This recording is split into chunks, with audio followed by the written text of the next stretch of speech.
Assalamualaikum warahmatullahi wabarakatuh. Perkenalkan, nama saya Dinda Agustiana dengan NIM J5230170. Di sini saya akan menjelaskan tentang mind map yang telah saya buat.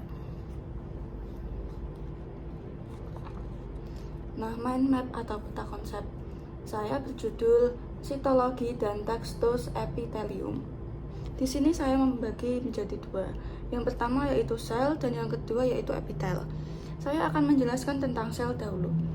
Nah, pada kotak pertama saya menuliskan stereocilium. Stereocilium sendiri ini terdapat pada tesis pada epididymis. Nah, pada gambar nomor 1 ini yang saya tunjuk pertama kali adalah lingkaran bagian luar ini yang diberi nama dengan lamina propria dengan otot polos atau myoid. Nah, lalu saya melingkari bagian dalam ini atau yang disebut rambut halus, bisa juga stereocilia.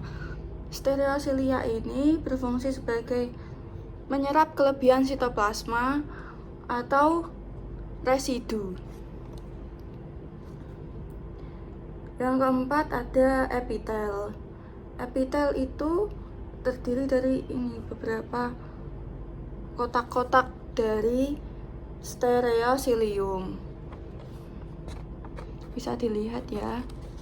Nah, lalu selanjutnya ada inti sel epitel. Inti sel sendiri itu yang titik-titik ini yang ada di tengah-tengah epitel. Lalu selanjutnya ada epithelium pseudostratificatum columnar.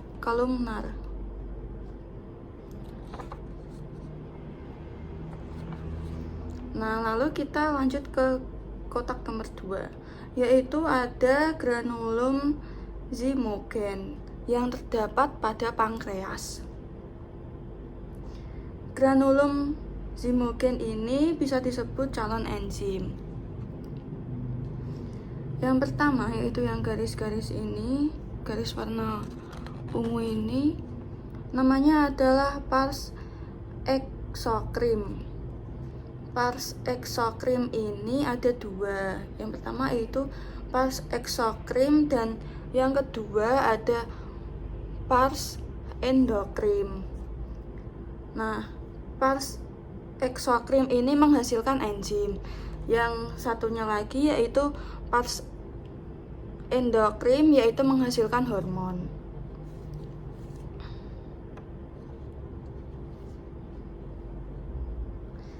Lalu yang kedua ada bulatan kecil merah ini yang disebut dengan granulum zymogen. Lalu kita lanjut ke tabel yang nomor 3, yaitu mucinogen yang terdapat pada usus halus. Nah, ini bagian yang warna ungu kecil-kecil ini disebut dengan eritrosit. Lalu yang bagian bulatan-bulatan pink ini disebut dengan sel goblet. Lalu kedua ini namanya adalah villi intestinalis. Yang keempat ada tetes lemak yang diambil dari kulit subtitis. Bagian-bagian dari tetes lemak sendiri ini ada yang lingkaran-lingkaran hitam, ini disebut dengan tetes lemak. Nah, satu bundaran ini dibungkus dengan vakuola lemak. Yang saya tunjuk yang bagian putih ini adalah jaringan ikat adiposa. Nah, ini adalah lobus, yaitu kumpulan tetes lemak. Lalu pada gambar yang nomor 5 itu ada makrofagositus. Makrofagositus ini diambil dari sel hepatosit atau turunan sel darah putih.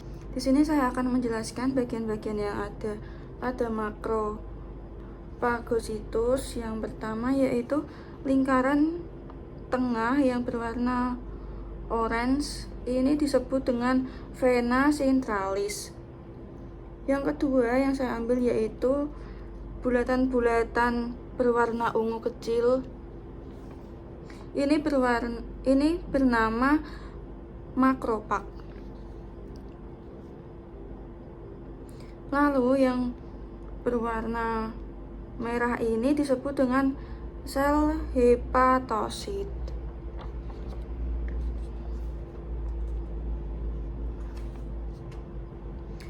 Selanjutnya, yang putih ini adalah sitoplasma. Lalu ini ada sinoid. Sinoid ini berada di luar makropagositus. Lalu selanjutnya saya akan menjelaskan tentang epitel. Nah, pada gambar pertama di sini saya menuliskan membrana basalis. Membrana basalis ini terdiri dari glomerulus yang berwarna merah bagian tengah-tengah ini. Nah, itu berfungsi sebagai tempat darah disaring. Lalu yang berwarna orange ini disebut dengan membrana basalis. Membrana basalis ini adalah tempat epitel melekat atau lapisan yang sangat tipis. Lalu yang warna pink ini, yang bulatan-bulatan ini disebut dengan epitel simplex squamous atau epitel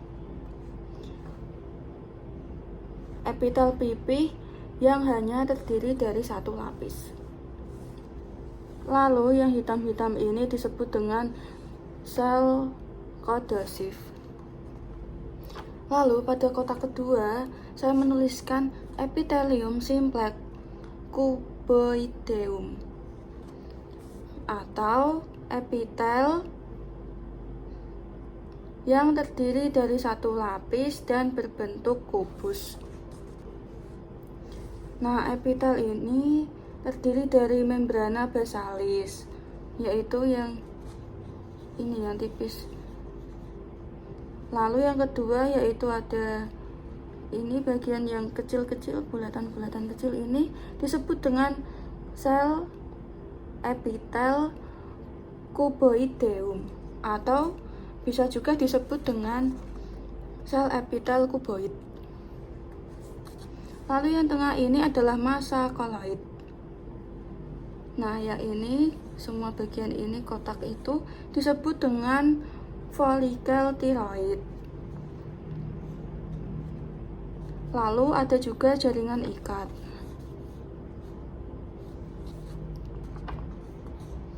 Selanjutnya yaitu gambar yang nomor 3, yaitu epithelium stratificatum columnar. Lalu pada gambar nomor 3 yaitu ada epithelium stratificatum columnar. Nah, apa aja sih bagian-bagiannya? Yang pertama yaitu yang tengah ini adalah sperma. Lalu yang bagian ini, bundaran ini tipis, itu disebut dengan stereocilia. Lalu selanjutnya ada membran basalis. Itu yang pinggir ini. Nah, dari sini ke sini itu disebut dengan epitel stratificatum columnar.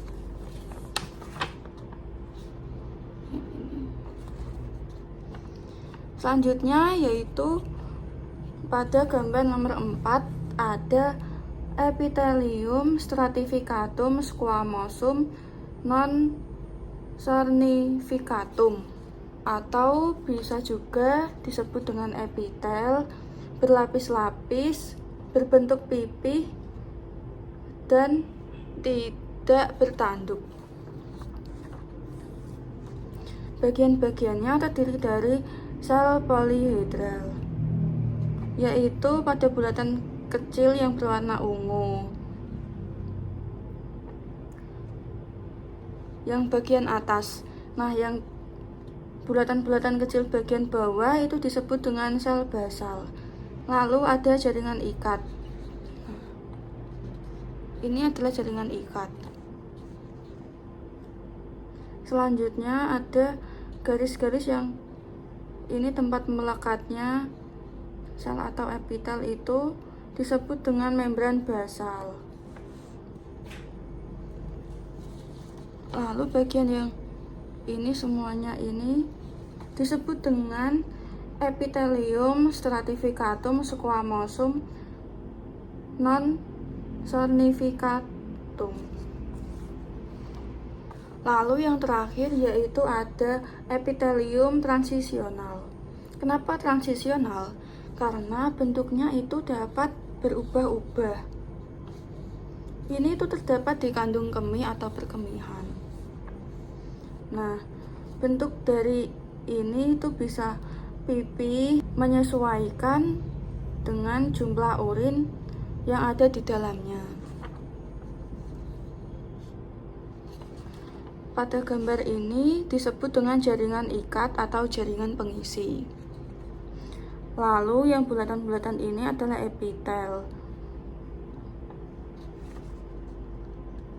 Yang ini disebut dengan sel permukaan.